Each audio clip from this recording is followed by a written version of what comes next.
Hello students, आज हम अपना न्यू चैप्टर स्टार्ट कर रहे हैं chapter number 4 chemical kinetics start करने जा रहे हैं। आज हमने 2 चैप्टर्स कंप्लीट कर लिए हैं। एक आपका इलेक्ट्रोकेमिस्ट्री कंप्लीट कर लिया और एक आपका सॉल्यूशंस कंप्लीट कर लिया। ठीक है, so we are going to start our next chapter number 4 that is your chemical kinetics. तो सबसे पहले आज थोड़ा सा इंट्रो की बात करूँगी मैं, ज़्यादा नहीं हम आज बात करेंगे। इंट्रो बेसिक जो है इस चैप्टर का वो हम आज थोड़ा सा डिस्कस कर लेते हैं। ओके, ठीक है। देखिए अब what do mean by chemical kinetic. सबसे पहले चैप्टर के बारे में हमें पता होना चाहिए कि चैप्टर है क्या, तभी तो आगे पढ़ेंगे ना भाई। सबसे पहले हमें चैप्टर का पता होना चाहिए।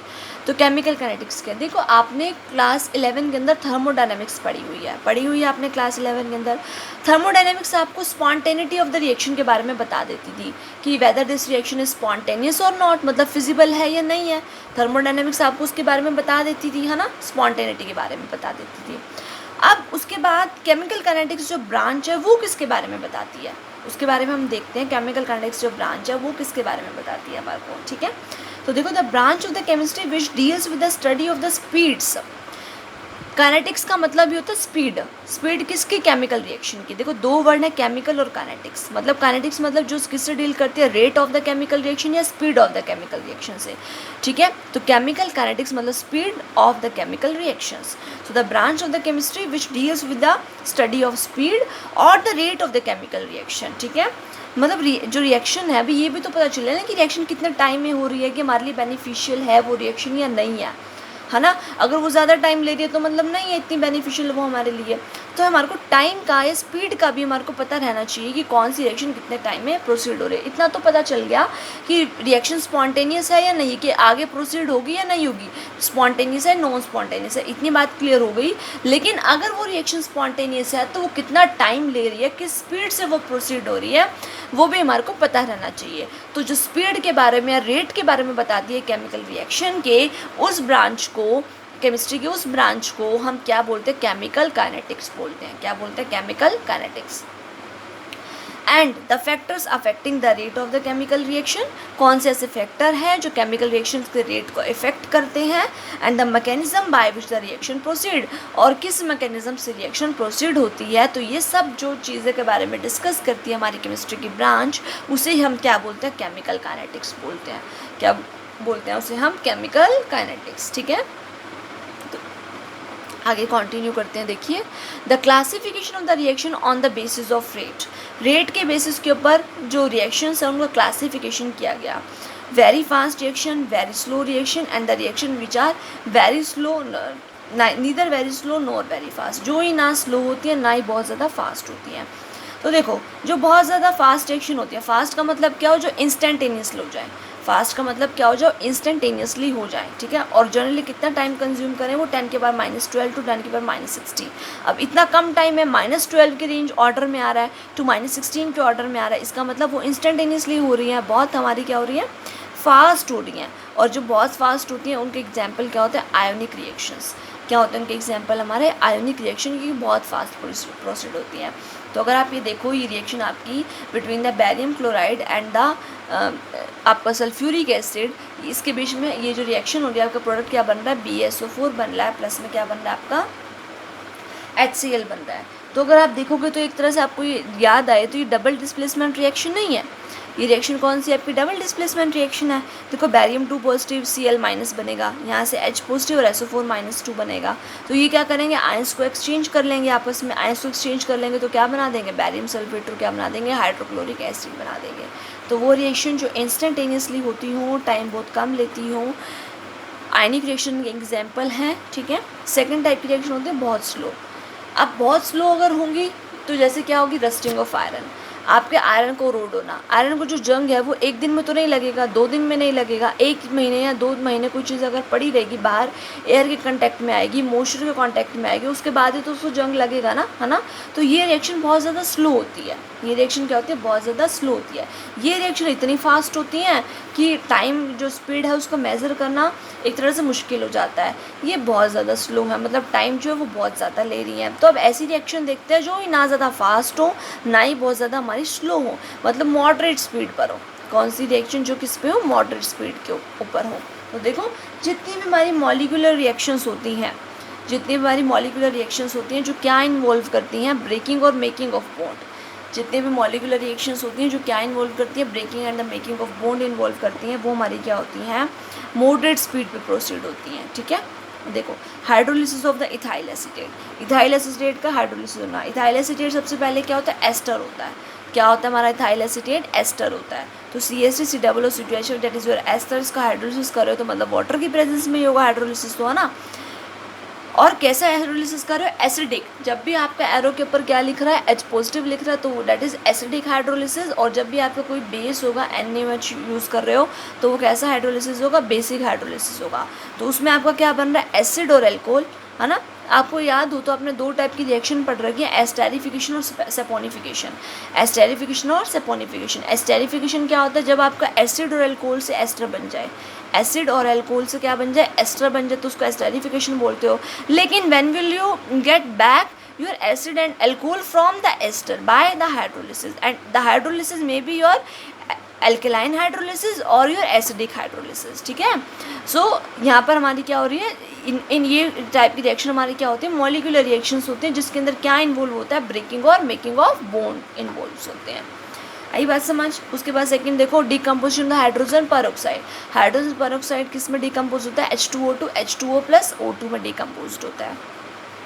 तो हमने जो बात करनी है ना, यहाँ पर जो हमने बात करनी है सारी की सारी, वो मॉडरेट के ऊपर बात करनी है। हम ना ज़्यादा फास्ट वाली रिएक्शन की बात करेंगे, ना ज़्यादा स्लो वाली रिएक्शन की बात करेंगे। हम काइनेटिक्स के अंदर किसकी बात करने वाले हैं, जो वो रिएक्शंस जो किस स्पीड पे होती है, मॉडरेट स्पीड पर होती हैं। आई बात समझ आपको, ठीक है।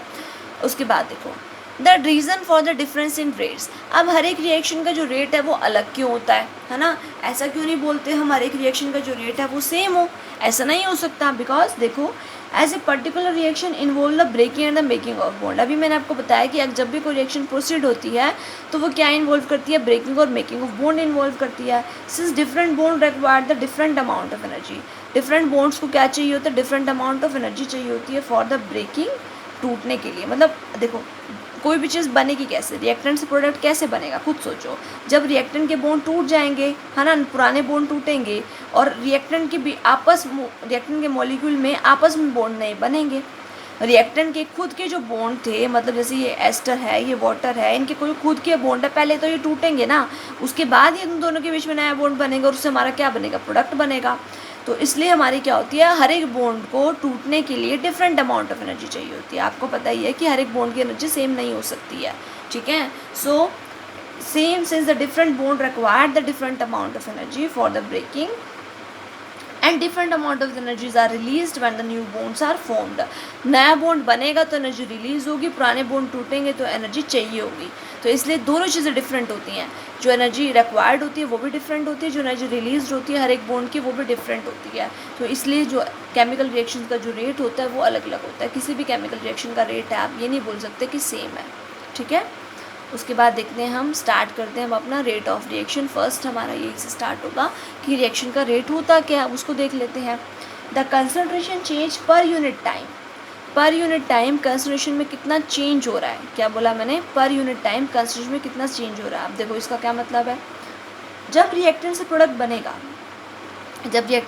बनेगा तो क्या रिएक्टेंट की कंसंट्रेशन कम नहीं होगी।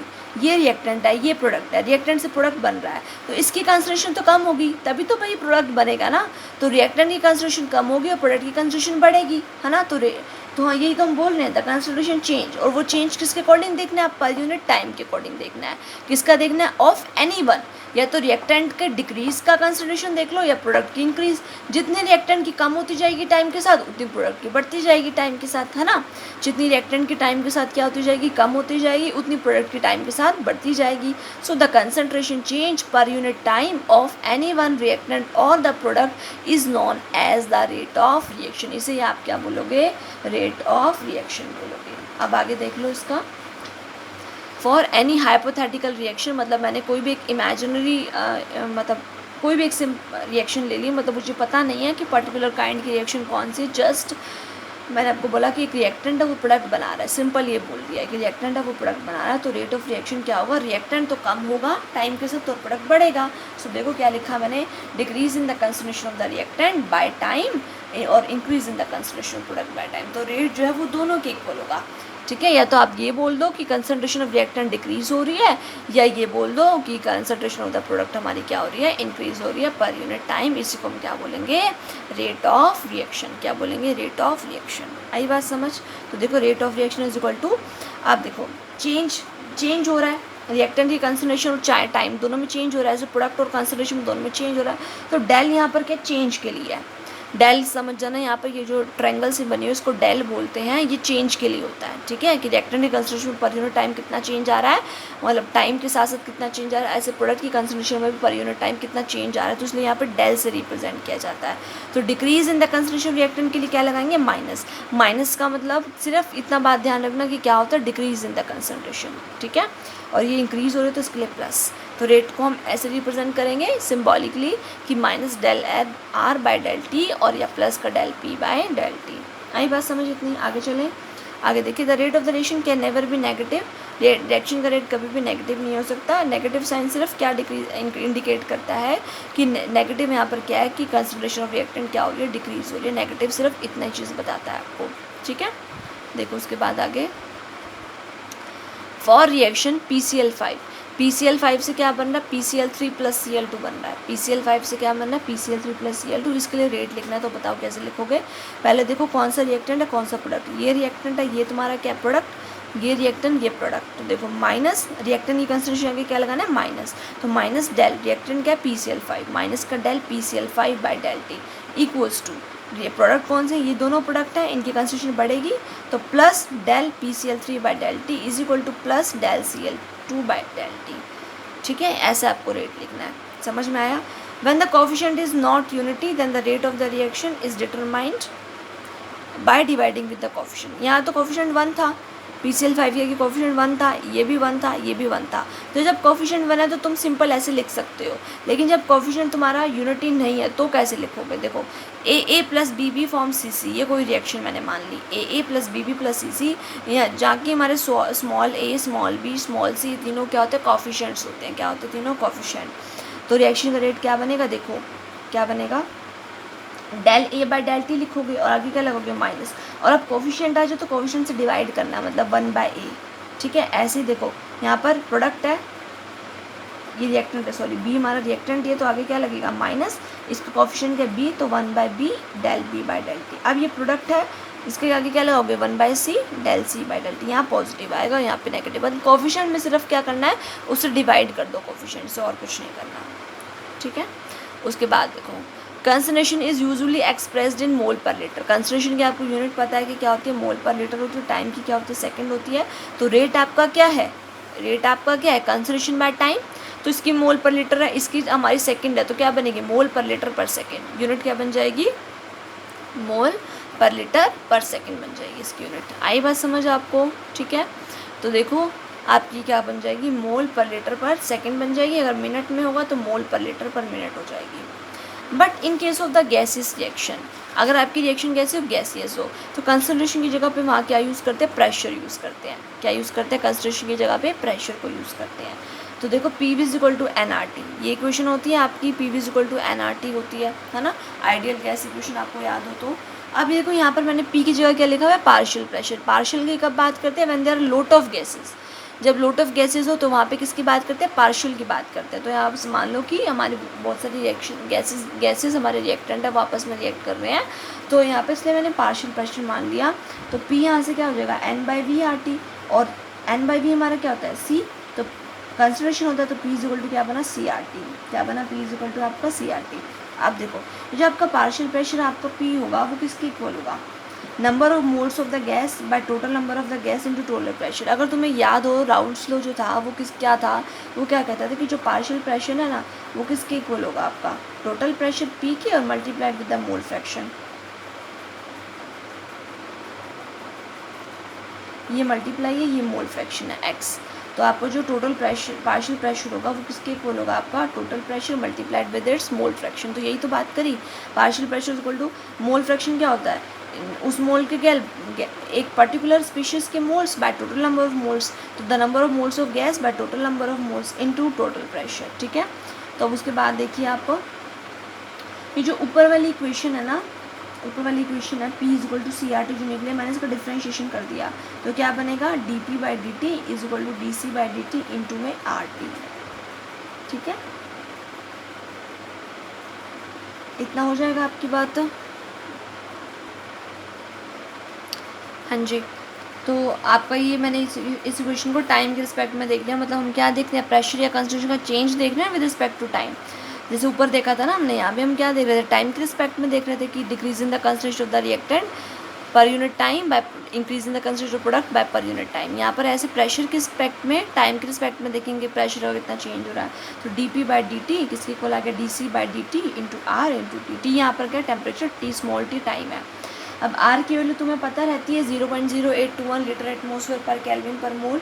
ठीक है, और टेम्परेचर की हमारी क्या होती है, केल्विन होते हैं। यूनिट की बात करनी है, देखो ये यूनिट है ना, एटीएम पर सेकेंड या एटीएम पर मिनट, ये कैसे आ रही होगी सब पुट करके देखना। कंसंट्रेशन की क्या होती है, मोल पर लीटर, टाइम की क्या होती है सेकंड, तो मोल पर लीटर यहाँ पुट करो, सेकंड यहाँ पुट करो, आर की यूनिट ये जो यूनिट है वो यहाँ पुट करो, टेम्परेचर की यूनिट केल्विन पुट करो। जब इन सबको पुट करोगे, टाइम को सेकंड में लोगे तो तुम्हारे पास ये बचेगा एटीएम पर सेकेंड।